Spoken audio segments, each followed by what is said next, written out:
প্রবাসীর কর্মসংস্থান সৃষ্টি ও রেমিটেন্স প্রবাহ বাড়াইবেলাই সংযুক্ত আরব আমিরাতর রাজধানী আবুধাবির শিল্পনগরী মুসাফফার চট্টগ্রামের বোয়ালখালীর প্রসেনজিৎ গ্রুপের পঞ্চম ব্যবসা প্রতিষ্ঠান নিউ ডেস জেন্টস সেলুনের যাত্রা শুরু হয়েছে। গত বুধবার বাংলাদেশ সমিতির সভাপতি প্রকৌশলী মোয়াজ্জেম হোসেন ফিতাহারি এই প্রতিষ্ঠানের শুভ উদ্বোধন করে।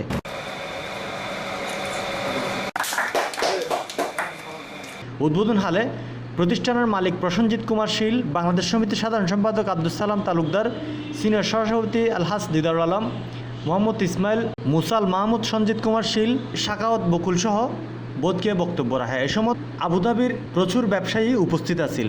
বাংলাদেশ সমিতির সভাপতি হয় ভিসা বন্ধ তাহা সত্ত্বেও ঝুঁকি লই নতুন ব্যবসা প্রতিষ্ঠান চালু করি প্রবাসে দেশীয় ব্যবসা সম্প্রসারণ করেন বোধ বড় বিষয়। তিনি বিদেশত স্থানীয় আইন কানুন মানি দেশের ভাবমূর্তি উজ্জ্বল করে বেলায় ব্যাগর প্রতি আহ্বান জানাই। ইলেকট্রিক আর্ক ফার্নেসে 100% পরিশোধনের পর টিএমটি প্রযুক্তিতে তৈরি হয় একেএস। বিখাত একেএস টিএমটি বাড়ি আপনার স্থাপনাকে দিতে পারে সর্বোচ্চ সুরক্ষা। একেএস।